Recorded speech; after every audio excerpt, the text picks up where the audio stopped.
वागर्थमिव संपृक्तो वागर्थ प्रतिपत्ते जगत्पितरौ वंदे पार्वती परमेश्वर। त्रिकालवंदनीय प्रातस्मरणीय पूज्य गुरुवर्यांचं स्मरण करून श्रावण मासातील शिवमहापूजा प्रतिवर्ष या ठिकाणी आपण करत आहोत, त्या अतिरिक्त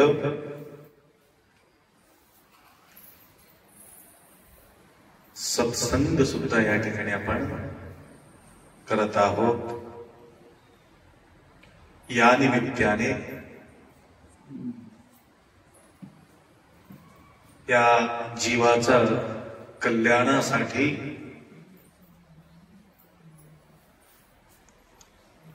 फक्त पूजा केलं तर जमणार नाही,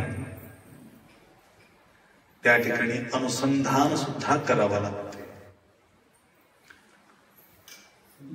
त्याकरता अर्चना, अर्पण, अनुभाव, त्याला त्रिविध दासोह म्हटलेले आहे. 3 प्रकारच्या दासोह. त्रिविध दासोह. सकाळी अर्चना आहे, दुपारी अर्पण आहे, सायंकाळी अनुभव आहे. हे बसव कल्याण नगरात प्रति दिवस, त्याला सुट्टी न होते, दर दिवस हे करण्याचा जो संकल्प अण्णा बसवण्णांचा दरबारामध्ये होत होती, त्याचप्रमाणे या प्रसंगी तुमच्या जीवनामध्ये सुद्धा या ठिकाणी आढळत आहे.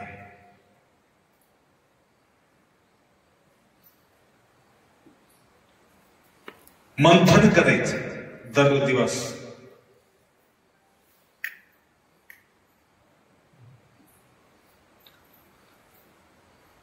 आणि काही आंतरिक जो प्रश्न आहे त्याच्या मंथन करत राहायचं. करेक्ट 6 वाजल्याबरोबर सर्व एकत्रित होत होते, अनेक प्रश्न मांडत होते. अल्लामा प्रभू विराजमान होते शून्य सिंहासनावरती.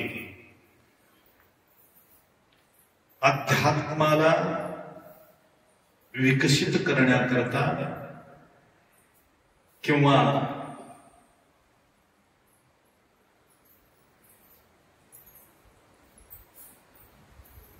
त्या ईश्वराची अटॅचमेंट होण्याकरता काय अडचणी आहे ते दूर करून घेत होते. अनेक प्रश्न, अनेक प्रकारचे शरण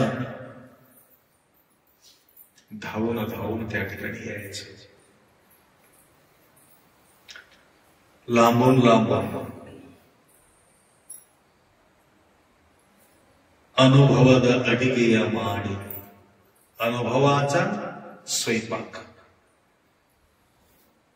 खाली अन्नाचा स्वयंपाक आहे आणि या ठिकाणी अनुभवाचा स्वयंपाक आहे.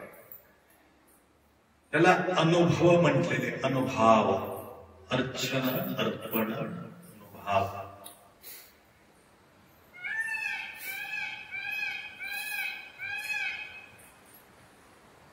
तसा आज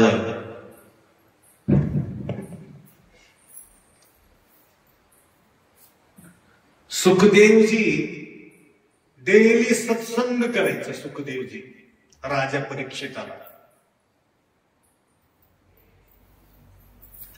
आत्मबोध आणि त्यांची कथा सांगत बसलं तर जास्त होते. राजा परीक्षिताचा त्रिवेणी संगमाच्या महापुण्यस्थळी प्रयागराज त्या ठिकाणी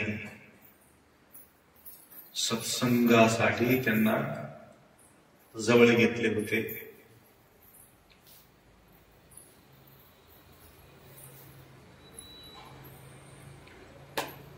एवढं काय महत्व आहे या सत्संगामध्ये. श्रवण करण्याकरता अनेक लोक धावून त्या ठिकाणी येत होते.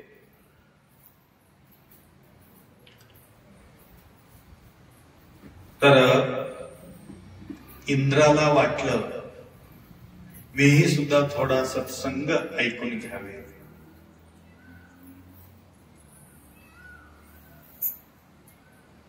म्हणून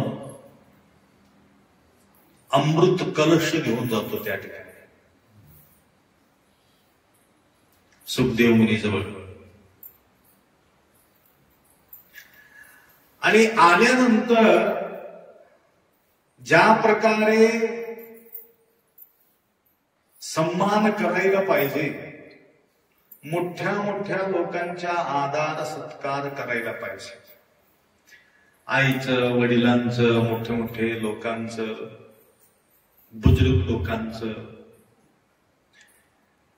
आपल्यापेक्षा वयस्कर असलेले व्यक्तींना अपशब्द कधीही वापरता कामा नये.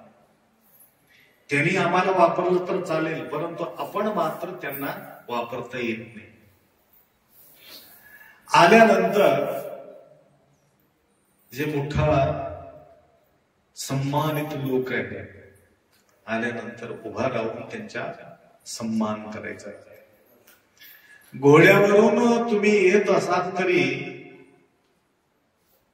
गुरुमाऊली तिकडून चलत येत असेल तर घोड्यावर उभा राहून जमत नाही, बसून जमत नाही, खाली टंड दिशी उडी मारतात.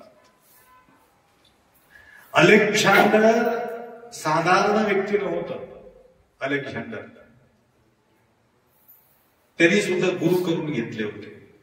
अरिस्टॉटल, त्यांचे गुरु अरिस्टॉटल. दंडयात्रा करून येता वेळेस त्यांनी कुठेही झुकत नव्हता तो अलेक्झांडर. अलेक्झांडरना दंडयात्रे म्हणून एक पाठ होता आम्हाला इतिहासामध्ये. कुठेही झुकत नव्हते. एक दिवस घोडसवार होऊन येता वेळेस बुजुर्ग व्यक्ती, अहमदपूरचे आप्पासारखं वयस्कर अरिस्टॉटल इकडून निघाले होते.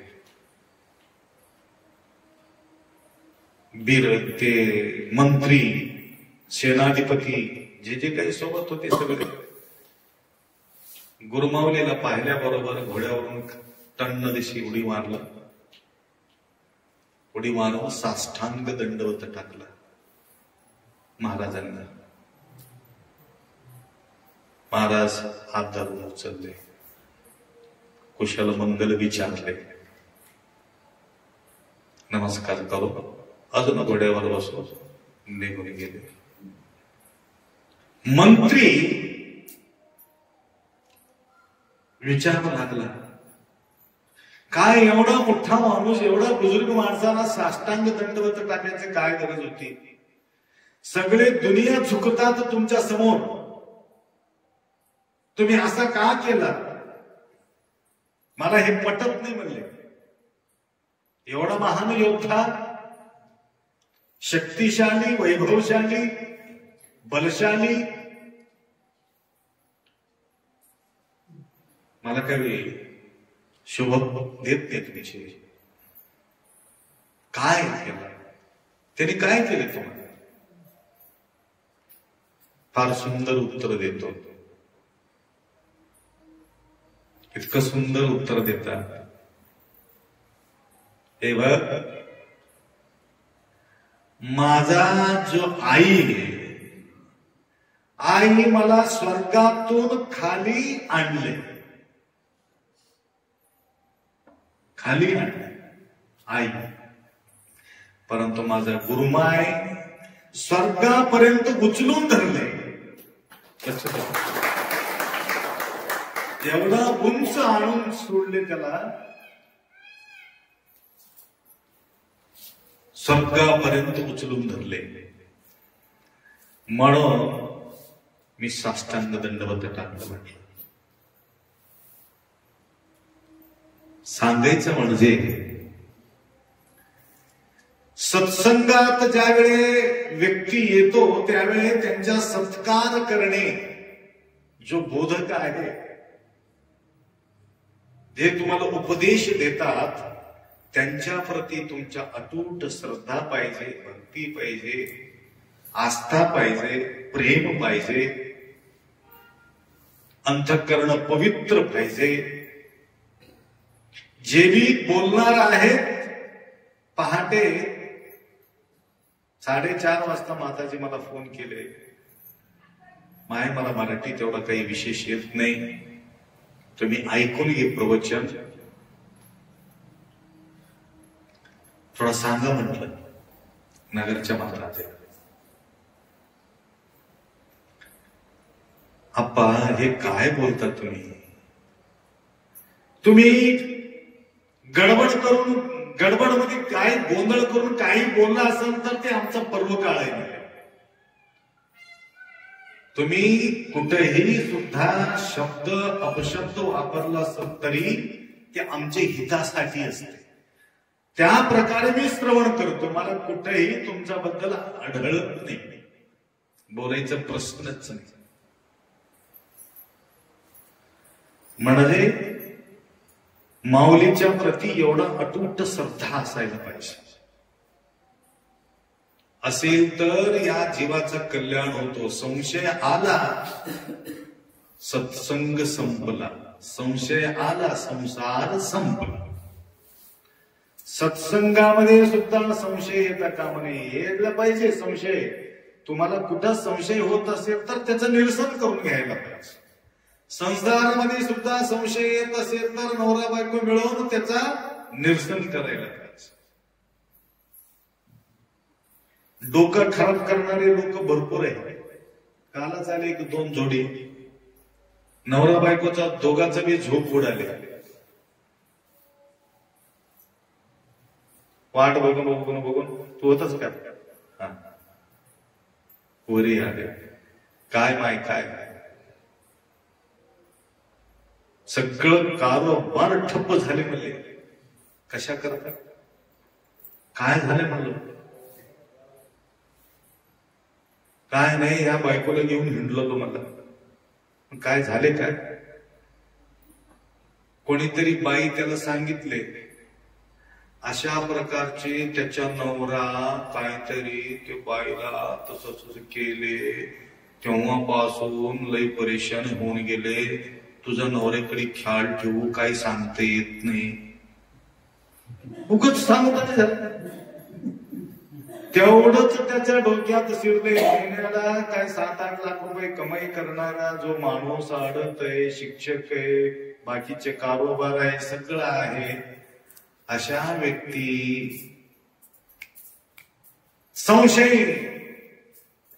संशयाचा विष पेरल्यामुळं संपूर्ण टोटल विस्कळीत झाले. त्याला मेंटल हॉस्पिटलला घेऊन जावं लागलं.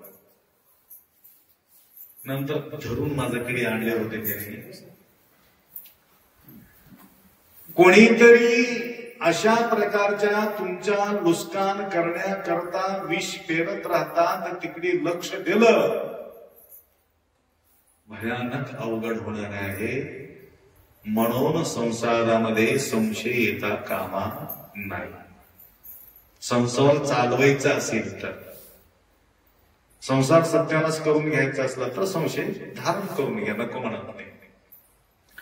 तसं या अध्यात्मामध्ये सुद्धा ज्यावेळी आम्हाला संशय येते, त्या संशय निरसन करून घ्यायचं, क्लिअर करून घ्यायचं, अजून पुढे जायचं. तसं सुखदेवजी ज्यावेळेस सत्संग करू लागले होते, राजा परीक्षिताला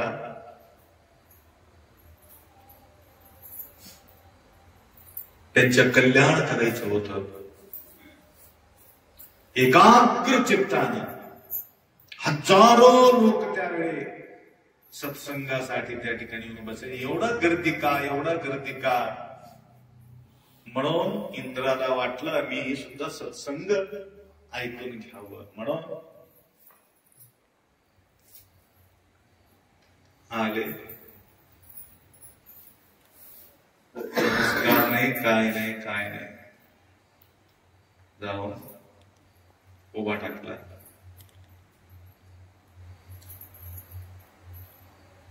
मला सत्संग सांगा, मला बी सुद्धा म्हटलं. सत्संगाबद्दल तुम्ही काय देणार आहे मला? अमृताचा कलश आणलो तुमच्यासाठी. सुखदेवजी म्हणाले, हे काचाचा समोर आहे, हे काच आहे. माझा सत्संग म्हणजे हिरा. एक काच घेऊन हिरा कोणी देऊ शकतात का? इथे मिळणार नाही. वजामध्ये त्याला इंद्राला सांगू शकले नाही. म्हणून देवता लोकांच्या भाग्यामध्ये हे सत्संग ऐकून घेण्याचा काय भाग्य नाही. फक्त मानव कुलकोटीसाठी हे सत्संग आहे. अजून मनुष्य होऊन जन्माला यावं लागते मुक्ती मिळवून घ्यायचं असेल तर. देव होऊन जन्माला आला तर मुक्ती मिळणार नाही.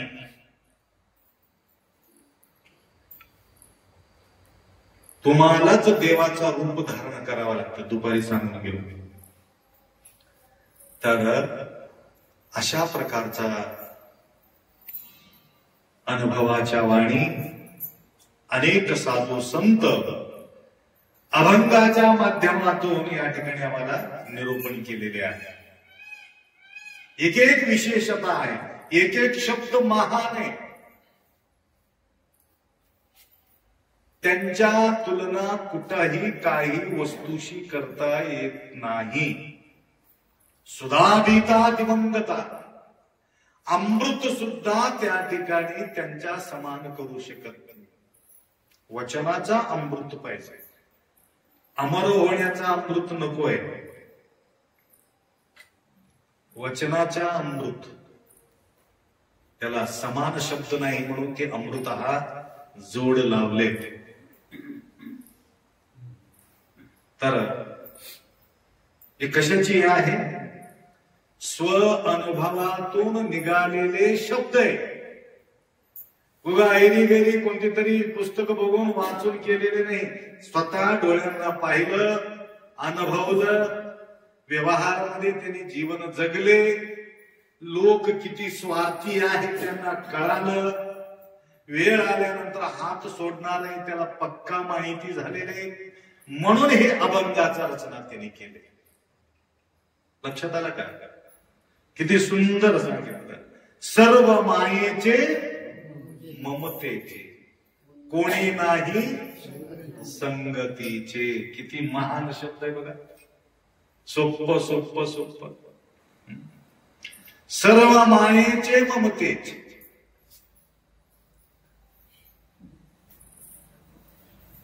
कुठपर्यंत प्रेम करतात तुम्हाला?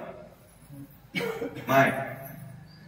जोपर्यंत तुमचा हात पाय चालते तोपर्यंत तुमच्या जी जी जी जी ठोकत्यात. हात पाय रुकलं, संपलं तुमचं काम. मायेचे ममतेचे, कोणी नाही संगतीचे. म्हणून जोपर्यंत आम्ही मजबूत आहोत तोपर्यंत तुम्ही साधून घ्या.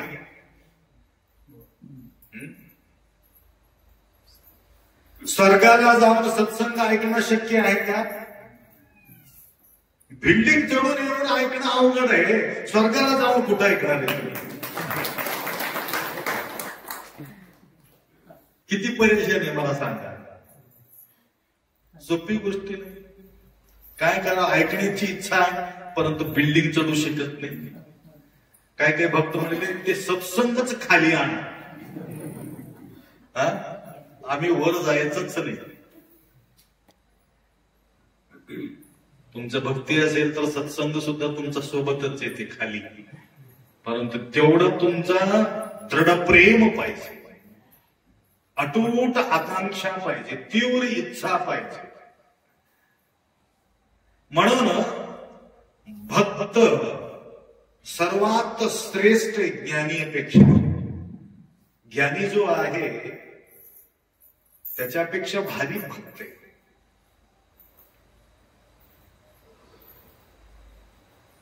ज्ञानीपर्यंत देव धावून येऊ शकत नाही.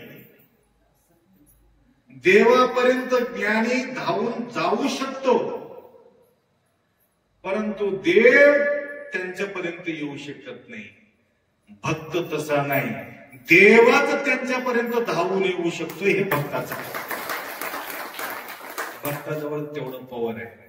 भक्त कुर्मदास आहे की नाही, कुर्मदासाला अजून 15 दिवस होता वारी, ते पौर्णिमेला जायचं, पोहोचायचं. कुर्मदास डोळत येत होत. त्यावेळेस लक्षात आलं, आता मी जाऊन पोहोचू शकत नाही. माझा भक्ती असेल तर माझा पंढरीनाथा माझ्या जवळच येऊन मला दर्शन द्यावं.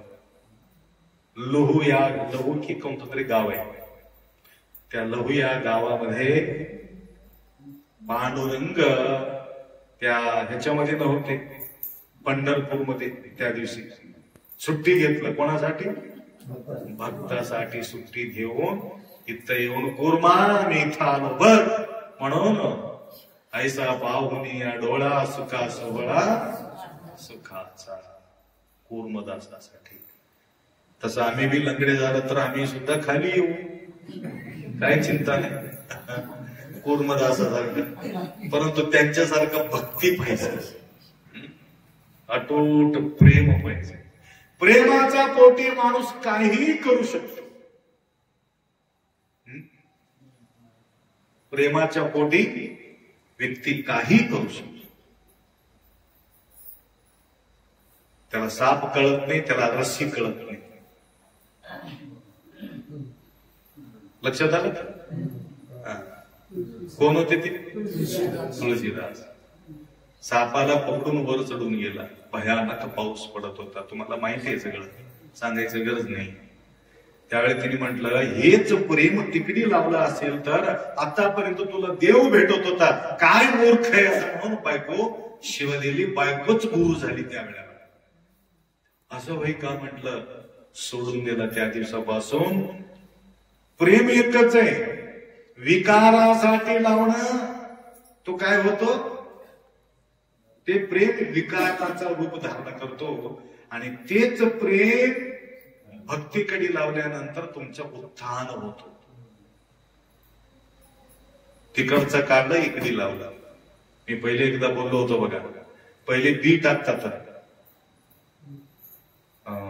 कांद्याचे बी, कांद्याचे बी शिंपडतात, कांद्याचे बी शिंपडतात, तिथं मोळकं तयार करतात, नंतर काढून मोकळ्या ठिकाणी लावतात.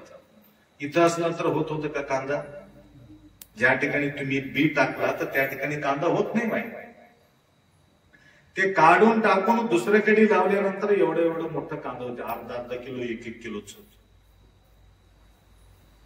परंतु इथून काढून तिथं लावल्याशिवाय कांदा जसं होत नाही. आणि संसारात असलेले तुमचं प्रेम काढून देवा जोपर्यंत लावत नाही तोपर्यंत तुमचं कल्याण. आपल्याला कल्याण करून घ्यायचं,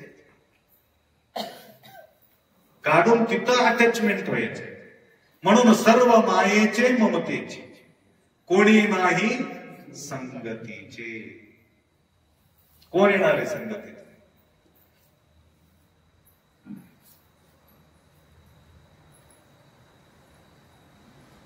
एक उदाहरण दिलं होतं, तुमच्या आठवण आहे की नाही?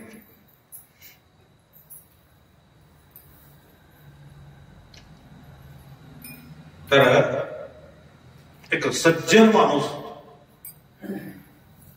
त्यांच्यावर आरोप, पोलीस पकडले. पकडून पोलीस ठाण्याला घेऊन गेले. त्याने म्हटलं, माझं काही गलती झाले ना साहेब, मी चांगला माणूस आहे, तुम्हाला चुकीचं मेसेज भेटलेले आहेत, तसलं मी माणूस नाही, मला सोडा तुम्ही. म्हटलं, आमचं बी लक्षात येऊ लागले हो, परंतु तुम्ही चुकीचा नाही, परंतु तुमच्यावर आरोप आहे. त्यावेळी त्यांनी सांगितलं, तुम्हाला कोणीतरी सांगितले की हे माणूस चांगला आहे, याला सोडून द्या. कोणीतरी सांगायला पाहिजे की हे तुमचं व्यक्ती छान आहे, यांच्या निर्दोष व्यक्ती आहे. आणि हे बी पोलीस ठाण्यापर्यंत सांगायचं नाही, कोर्टामध्ये येऊन सांगा, तरच तुम्हाला आम्ही मुक्त करतो. आणि त्यांचे जिगरी दोस्त 3 होते.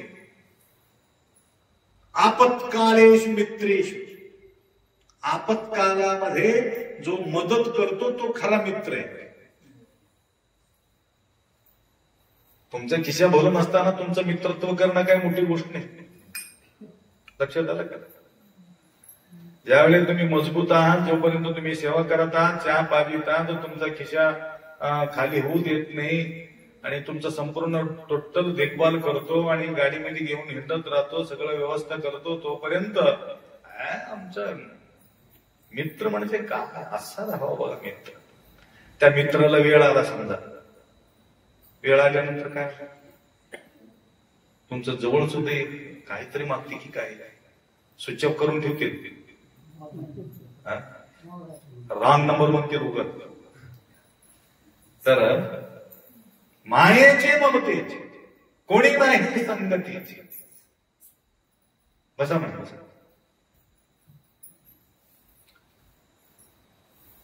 त्याला वाटलं माझा जिवलग मित्र तिघ आहे, तिथं जाऊन मी भेटतो.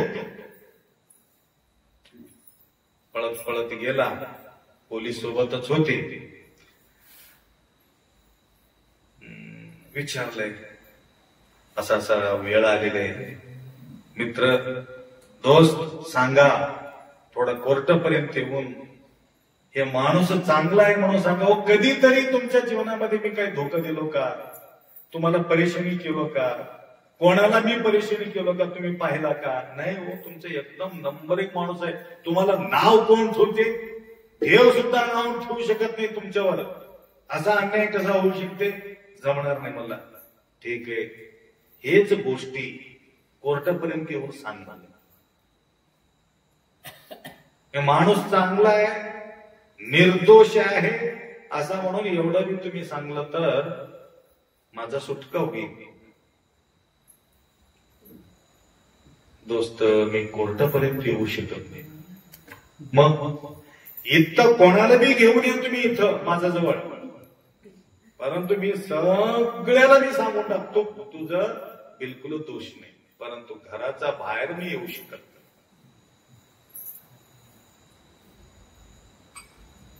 दुसरा मित्राला जवळ गेला, त्यांनी म्हटलं एवढं सज्जन माणसाला एवढं नाव येणं म्हणजे ताजोब वाटते. आता या जगामध्ये राहावं की जावं काही मला कळत नाही. आता इमानदार लोकांचं कामच राहिले नाही बघा, परेशानी आहे म्हणून असं असं कापला, असा कापला. नंतर सांगितलं मग चल, मग कुठं, कोर्टापर्यंत ये ना बघा. मग कुठंपर्यंत येतोस? कोर्टाचा दरवाजापर्यंत येतो. दरवाजाच्या आत येऊन मी सांगणार. आखरी एक आश राहिला होता त्यांचे, एक ह्याच्यापेक्षा फार जीवलग मित्र. साहेब, अजून एक व्यक्ती आहे, त्यांच्याकडे जाऊच म्हणला. ठीक आहे, या दोघांचं ऐकल्यावर तो छानच असं मला वाटायला, परंतु तरी सुद्धा तिथं येऊन सांगितल्याशिवाय सुटका होईना. माझं बी हातामध्ये काय नाही बापू, तुम्हाला सांगतो का असं म्हणून तो म्हटला आणि त्या मित्राजवळ गेला. जे घटना बोलला, मी आहे, भिवू नको म्हणला. तू मेला तर मी तुझ्या सोबत येऊन सांगतो, टेन्शन घेऊ नको. मी येणार म्हणजे येणार, कुठं म्हणजे तिथं येणार. रिश्वत घेऊन नाही. काही लोक पैसे खाऊन जातात तिथं सांगायला, 50,000 1 लाख रुपये घेऊन खोटा आरोप करून त्याला अडकून टाकण्यासाठी तिथं जाऊन सांगतात. तसलं काम बिलकुल करायचं नाही. जीव जाऊ दे, परंतु तसलं काम कधीच करू नये. हा, इमानदार असेल, खरा असेल तर मी कुठंही जाऊन सांगता येते. इमानदार होता, कुठलं गडबड झालेले नव्हते. त्यावेळेला म्हटलं, साहेब मी येतो, कुठं बी घेऊन जा म्हणला. डायरेक्ट त्याच्यासोबत निघाले, कोर्टाचा आत गेले, कटकरवर उभा राहिले, गीता शपथ सांगितले, धर्मग्रंथाचा शपथ सांगितले, देवाचा शपथ घेतले. मी जन्मल्यापासून मला माहिती नाही, परंतु ज्या वेळी मला कळू लागला तेव्हापासून माझा हे दोस्त आहे. आतापर्यंत कुठं गडबड गोंधळ झालेले नाही. पण हे माणूस तसलं काम करू शकत नाही. बिलकुल याला मुक्त करा म्हटलं. त्यावेळेला जज साहेब ऑर्डर देऊन टाकला, हे निर्दोष आहे, मोकळं करून टाका म्हणून. हे सांगायचं काय, सर्व मायेचे ममतेचे हे कसं काय सांगितलं तुमच्या लक्षात येऊ. पहिला मित्र आहे तुमच्या अलमारीमध्ये असलेले पैसा. ते अलमारी सोडून बाहेर येऊ शकत नाही. तुमचा साथ आहे, परंतु साथ येऊ शकत नाही. दुसरा जो मित्र आहे तुमचा परिवार. कुठपर्यंत येतात? स्मशानपर्यंत येतात, मातीत टाकतात. घर बनाया दरवाजा नहीं, पडोसी बहुत ही लेकिन बात नाही. दरवाजा नसलेले घरामध्ये तुम्हाला ठेवून टाकतात. उठून कधीतरी फट्ट दिशी आलं तर परेशानी होईल म्हणून दरवाजे ठेवतात का त्याला? कवा कवा येत राहा, जात राहा म्हणून. अरे केव्हा तरी वेळ भेटले की या, येऊन अजून भेटून जेवण वगैरे करून जाऊन अजून मातीमध्ये बसा असं म्हणून फुलं ठेवतात. कधीच येऊ नये असं आरशीशी घालून टाकतात. पक्का पक्का पक्का बिलकुल येता कामा नये. म्हणून मातीपर्यंत येणारा दुसरा दोस्त आहे, ते म्हणजे हे परिवार. मायेचे ममतेचे कोणी नाही, संगतीचे. फार सुंदर अभंग घेतले सांगितलं. हे कोण आहे? तिसरा मित्र म्हणजे तुमचं धर्म, तुमचं कर्म. लक्षात आलं का? तुमचं कर्म चांगलं कर्म असलं तर बी तुमच्या सोबतच येणार आहे, वाईट कर्म असलं तरी बी तुमच्या सोबतच येणार आहे, तुम्हाला साथ देणार आहे. कर्मण्येवाधिकार असते महाफलेषु कदाचन. कर्माचा फळ भोगण्यासाठीच या ठिकाणी आम्ही अवतार घेतलो होतो, जन्म घेतलो. म्हणून धर्म कीर्ती द्वयस्थिरम. तुम्ही केलेले पूजा, तुम्ही केलेले तप, तुम्ही केलेले पाठ, तुम्ही केलेले जप, तुम्ही केलेले दान, हे सगळं तुमच्या सोबत तिथं शेवटपर्यंत येणारा काम आहे. लक्षात आलं का? तर हे तिसरा मित्राचा फार गरज आहे. मित्र पुत्र होती, हा इष्टमित्र पुत्र होती, यमा हाती धरून देती. इष्ट मित्र पुत्र होती, यमा हाती धरून देती. धरून दिले का तुम्हाला? धरून देती म्हटलं तर तुम्हाला मी सांगतो, गाव सांगितलं तर अजून युट्यूब मध्ये आहे. एक व्यक्ती काय केला, वडील 2 एकर मंदिराला दान केला, भूदान. 2 एकर. घडलेल्या घटना बोलतो मी, अनुभवाचा. मुलगा त्याला अडवलं, देऊ दिला नाही, बिलकुल द्यायचं नाही. दिल्यानंतर तो म्हातारा काय केला, त्यांना असं ऐकत नाही, याचं बरबाद करावं म्हणून सगळं मुलीला बोलून मुलीच्या नावानं करायला सुरुवात केला. तरी सुद्धा त्या वडिलाला एवढा त्रास तो दिला, परंतु ते बिलकुल माघारी घ्यावं लागलं. माघारी घ्यावं लागलं त्यांना. मी का सांगतो लक्षात घ्या. इष्ट मित्र पुत्र होती, यमा हाती धरून देती. दान केला असताना त्यावेळेस त्याला सपोर्ट केला असेल तर यमा हाती धरून देती होत होता का?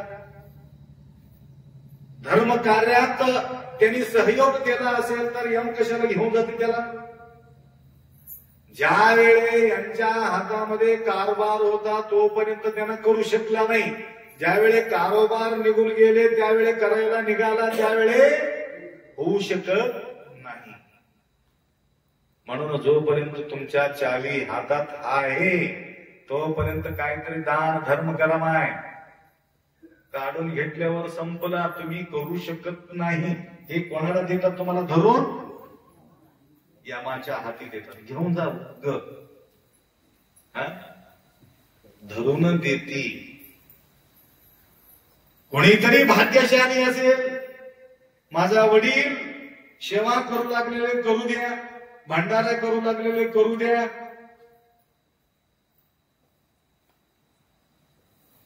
एक मंदरनाला एक पटेल होता, हनुमंतराव पाटील आजोबा.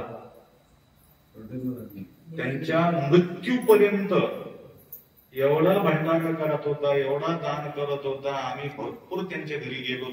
गेल्याबरोबर, हा महाराजजी, सगळ्यापेक्षा मोठा आकडा माझा असावा, पहिले लिहून आणा, नंतर आखरी माझ्याकडे आकडा तुमच्या राहते म्हणायचे. सगळे अर्धा अर्धा क्विंटल लिहिला असेल तर यानं 1 क्विंटल लिहायचं. कोणीतरी 1 क्विंटल लिहिला असेल तर 2 क्विंटल लिहायचं, डबल. परंतु कुठल्याही लेकर त्यांना आडविलेले नाही. आमचे वडील जे करतील ते पर्वकाळ. कोणीतरी लाखात एक असे पुत्र राहतात यमाच्या दरबारात जाऊ नये म्हणून.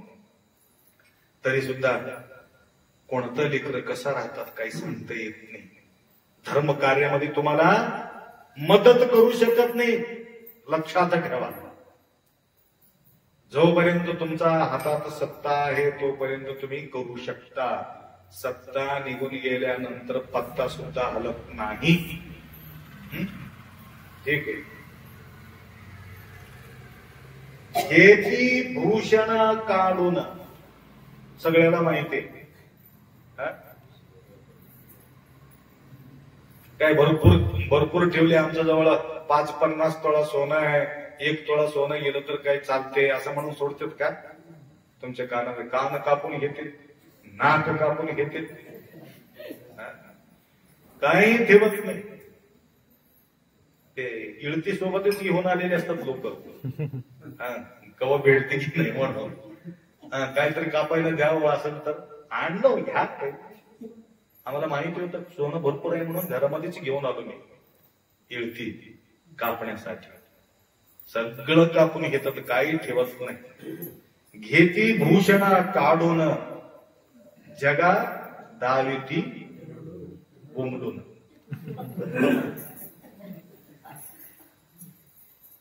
एक लाडू करून ठेवले होते म्हणा बायको,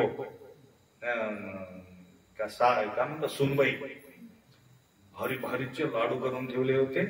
अचानक सासरा वारला. आता कसं करा? लाडूच जीव लाडूवर आईनं गेलो म्हणून परेशान. सगळे मागी पुढी. आता तिकडे जाऊन बसाव, सून कुठे गेले, सून कुठे गेले म्हणते. म्हणून तिने काय केले, ओटीमध्ये ते लाडू घेऊन आले. आव्वा म्हणायचं, खायचं, आव्वा म्हणायचं. एक लाडू खायचं म्हणून परत झाकायचं.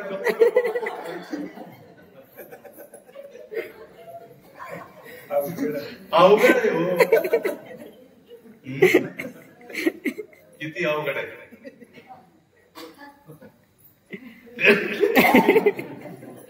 कधी कधी हसायला पाहिजे. जगा दावेती कुठंतरी सांगा, लक्ष ठेवा, तर कुठंतरी मेले ठिकाणी. त्यासाठी नाटक करणारे नाटक करून दाखवतात लोक, एवढं डेंजर लोक. म्हणून विश्वासघात करणारे कोणाचा विश्वास करू नका. जगा दावेती रडून. अजून याचा धरू नका विश्वास. या लोकांचा विश्वास करू नका, धोकाय. पुढे आहे बहु दगा, निजू नका जागा जागा. पुढे आहे बहु दगा.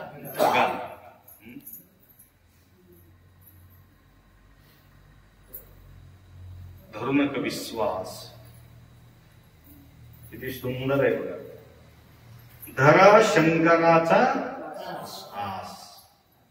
कास, आस किंवा कास. ते आम्ही ह्याला गेलतो गंगासागराला, अयोध्याला बी गेलतो, प्रयागराजला बी गेलतो. प्रयागराजला बी थोडा बी चुकामुकी झाली तर संपला, ते भेटू शकत नव्हते. तर बऱ्याच वर्षापूर्वी आम्ही गंगासागरला गेले तेव्हा आता आम्ही होते 60 माणसं. 60 माणसाला धरून कसं चलावं, अवघड आहे. तो हुशार होता, तो गाडीचा मालक. त्यानं लांब एक रस्सी आणला. त्यानं मला हे रस्सीला सोडल्या, आमचं काही विचारच करू नका मला. हा, सोडले की संपला, तुम्ही भेटू शकत नाही, संपला. खच्च धरायचं. आणि मागे पुढे कोणाचं रस्ती तरी ते बी ओळखून घ्यायचं ना. तो दुसऱ्याचा रस्ती धरून गेलो तर कसं होईल. एकदा पकडल्यावर संपलं. तसा शंकराचा कास, त्यांच्या रस्सी असा पकडायला पाहिजे, आता शेवटपर्यंत तुमच्या घरापर्यंत सुरक्षित आणून सोडावं, अशा प्रकारची रस्सी. आस नाही, कासच. कास म्हणलं तर पक्का धरायचं राहते. आस म्हणलं तर आता ते रस्सी हातात नाही म्हणल्यावर आस करायचं नाही. त्या प्रकारे मजबूत पकडायचं. या परिवाराला पकडलं संपलं. परंतु परिवारात राहावे, व्यवहार करावं, परंतु कास मात्र कोणाचं धरावं, शंकराचं.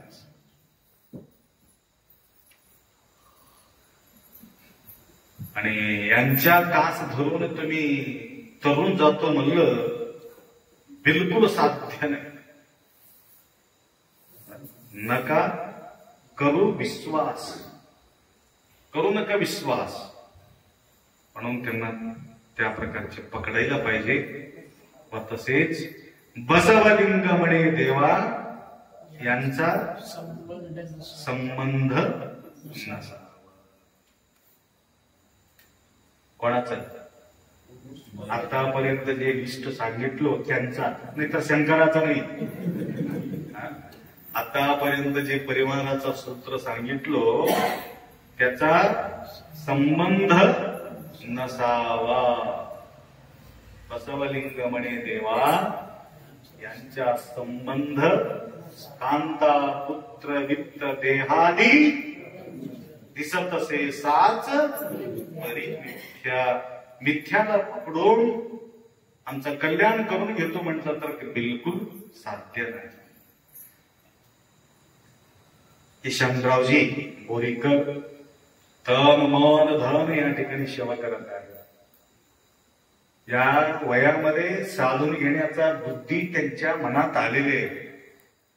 लहान असताना त्यांना घडलेले नाही, परंतु वयस्कर झाल्यानंतर सेवा करण्याचा संधी त्यांना मिळाली. तर महाराजांना त्यांना असं होतं. बिलकुल खरं म्हणजे कुठलं तरी पूर्वजन्माच्या पुण्य आहे, सकाळी 4 वाजता उठले, शुगरचं पेशंट, बिलकुल इकडे तिकडे विचार न करता पूर संग्रह करून सजावट करण्याचा जो कार्य तो करत आहे. आणि एक कार्तिक पौर्णिमेला टोटल प्रसादाचा व्यवस्था त्यांनी केले होते.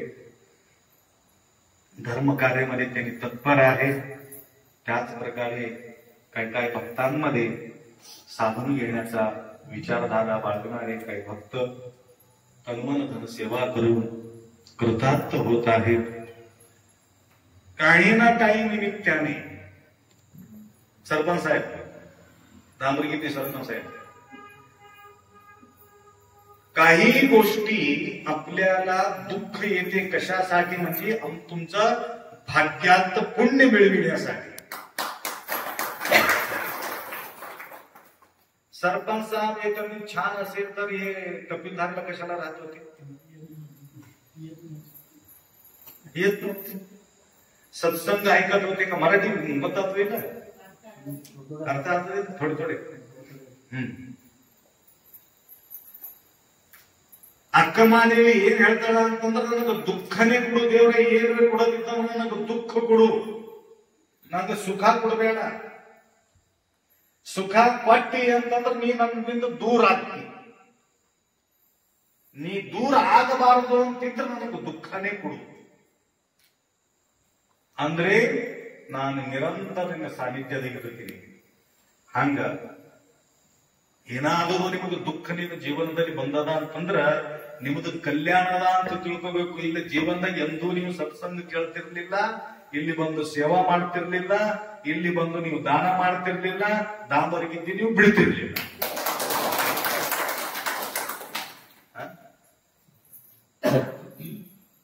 हे पुण्य कोणाला लागावं? ज्याला ह्याला भानमती केलेली आहे त्याला का भान? हे मठ कशासाठी झाले? परवा मी बोललो, कोणातरी महाराजांचा आशीर्वाद भेटले म्हणूनच हे मठ झाले, नाहीतर हे मठ होत नव्हतं. आशीर्वाद कसं दिले? विपरीत दिले. विपरीत आशीर्वाद दिल्यामुळे हे मठ घडलं, नाहीतर मठ बांधू शकत नव्हतं. म्हणून तुम्हाला कोणीतरी विपरीत आशीर्वाद देत असेल तर समजून घ्यायचं आमचं कल्याण आहे, त्याच्यात आमचं काही सत्यानाश नाही म्हणायचं. ह्याच्यामध्ये काहीतरी सासूबाई वगैरे आला असेल तर तिथं घराचं भानगडी आहे म्हणूनच या ठिकाणी मन रमते. आणि प्रेम करणारे सुनबाई असेल तर तुमच्या पाय वगैरे दाबत असेल, गरम गरम चहा देत असेल तर, तुमचा डोका दाबत असेल तर घर सोडून इथे येत होते की फक्त त्याला साखर दूध नसलेले गरम पाणी तुम्हाला पाजू लागले म्हणून देवा मनमथ स्वामीचं बरं आहे म्हणून इथं तुमचं मन रमू लागलंय. म्हणजे हे कोणाचा आशीर्वाद आहे? सोनूबाईचा आशीर्वाद, सोनाचा आशीर्वाद. कोणाला सासूचा आशीर्वाद आहे, कोणाला सोनाचा आशीर्वाद. म्हणून या ठिकाणी कोणाचा हास धरायचा? शंकराचा धरायचं. संबंध तोडायचं. या आमचं समजून जे घेतलेले आहे त्यांचा संबंध तोडायचं आणि जोडायचं कोणाशी? शंकराशी. एवढा अपेक्षा व्यक्त करतो. 2 शब्द या ठिकाणी विराम करू. सांबजे नम पार्वते हर हर. या प्रसंगी सांगलीचे हनुमंतरावजी प्रतिवर्ष तमलोरला येऊन एवढा सजावट होऊन भारीच कार्य मध्ये त्यांनी तत्पर राहतात. मी तर ओळखू शकलेले नाही का? एक पुरुष आहे ही काही स्त्री आहे लक्षात आलाच. तसं ड्रेस मेकअप करून घेऊन भारीच भारुड म्हणतात. भारुड म्हणून सगळ्यांचं मन जिंकतात. आणि गोविंदराव होते आपले फुलारी गोविंदराव. खरोखर गोविंदराव जोपर्यंत जिवंत होते तोपर्यंत मठ कधीही विसरलेले नाही. वय भरपूर झाला होता, परंतु त्यांचा जो विचार मात्र म्हातारा झालेले नव्हते. तरी खरोखर माझ्या डोळ्यातून अश्रू निघाला त्या गावामध्ये. त्याप्रमाणे प्रेम करणारे सांगलीचे अनेक भाविक भक्त, सरपंच साहेब, आपले नागेशजी, त्या प्रकारे अनेक भाविक सेवेमध्ये तत्पर आहेत. तर आज त्या मित्राच्या निमित्त आपल्याला भेटण्यासाठी या ठिकाणी आले. तर शोभा वाढवले. तेवढंच नाही, अभंग देऊर भारीचा शोभा वाढवले. त्यांचे हे गुरुमाऊलीचा आशीर्वाद असो एवढा अपेक्षा करून वंशो देव. संत शिरोमणी मन्मस्वामी महाराज की जय.